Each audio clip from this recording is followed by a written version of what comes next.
Oh, hello. Happy Monday evening, and welcome back to another installment of Mr. Eric Reads. Tonight, we have a special guest with us tonight. It's this guy, who's having a hard time because he's teething. So tonight, Everett will be joining me on Mr. Eric Reads as we read Sean Taylor. Wow, completely different name. As we read Sean Taylor's What Happens When a Monster is Born?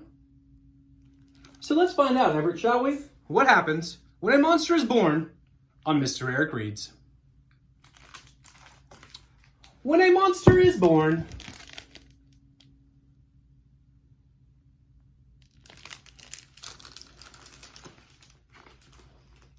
there are two possibilities. Either it's a far away in the forest type monster, or it's an under your bed type monster.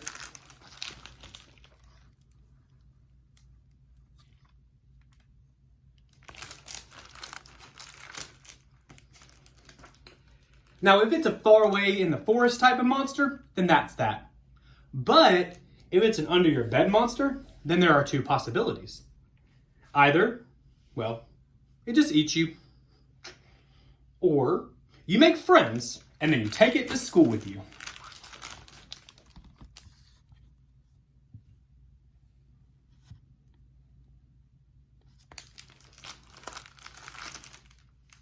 Now, if it eats you, well, that's just that.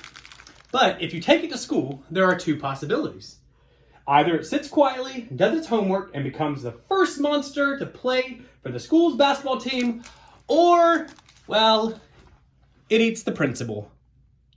Yikes.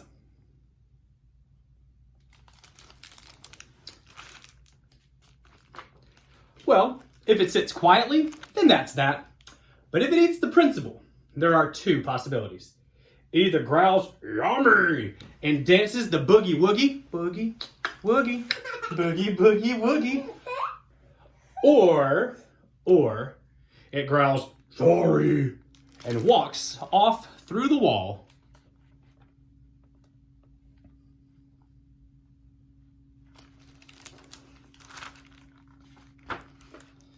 Now, if it boogie woogies, then that's that.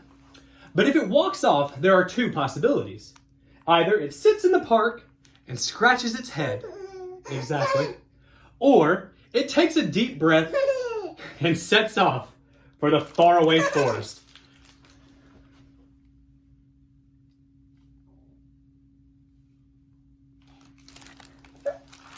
Now, if it sits in the park and scratches its head, then that's just that. But if it sets off for the faraway forest, there are two possibilities. Either it finds an expensive hotel along the way and decides to sleep in it, or it goes around to the back of the hotel, finds a broken umbrella, and decides to sleep under that.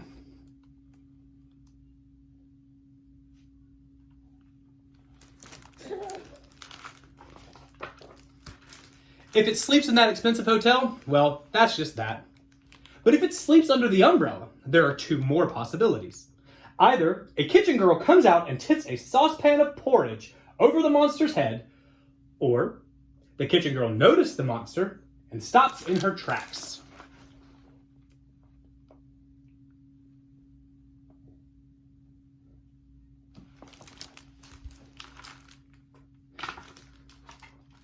If the kitchen girl tips porridge over the monster's head, well, that's just that. But if that kitchen girl stops in her tracks, there are two possibilities. Either the monster gives her the fright of her life by going, "Roar!" and she runs off shouting, "Help, help, help!" Or the monster gives her a rose and they fall in love.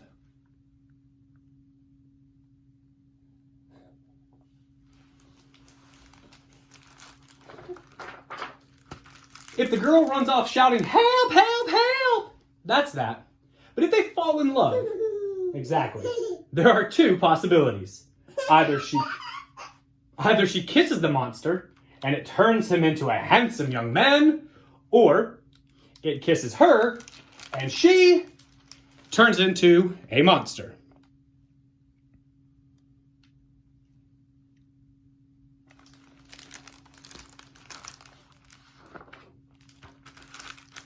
If the monster turns into a handsome young man, then that's the end of the story. But if that girl turns into a monster, then there are two possibilities. Either the monsters say, "You look horrible now," or the monster says, "Hey, look, I'm a monster and you're a monster, so of course, let's get married."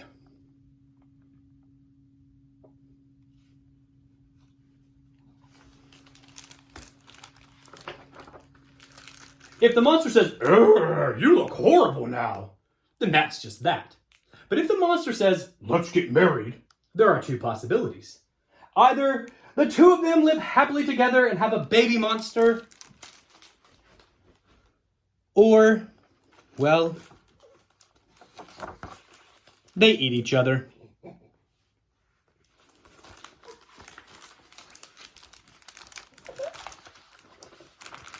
And if they eat each other, well, of course, that's just that. But if they have a baby monster, there are, of course, two possibilities. Either it's a far away in the forest monster, or it's an under your bed monster. The end. When a Monster is Born by Mr. Sean Taylor and Mr. Nick Schnarrett. Here on Mr. Eric Reads on a rainy, but yet a glorious Monday night. I hope that you had a phenomenal day. I hope that your week started off great. And if it didn't, Tuesday, Wednesday, Thursday, and Friday are all days that you can have a good day. Bringing good effort and a good attitude. Remembering your number one priority when you go to school is to be the best student that you can be. Teachers, please continue to encourage our students to do their very best. Students, please continue to make your teachers proud by being on your best behavior. That's all. Super simple, right? Exactly. Mwah. Super simple. Right? Parents, if you enjoyed this video, please like, share, comment on it. I've got that permission slip if you would like for your student to be a guest reader for me here on Mr. Eric Reads. I would love that. We will have a guest reader tomorrow from Deering Elementary, which is very exciting. Exactly. And as always, thank you so much for joining me. Please continue to tune in every night. And tomorrow is Tuesday, which means I, not him, will see you guys in the hallway.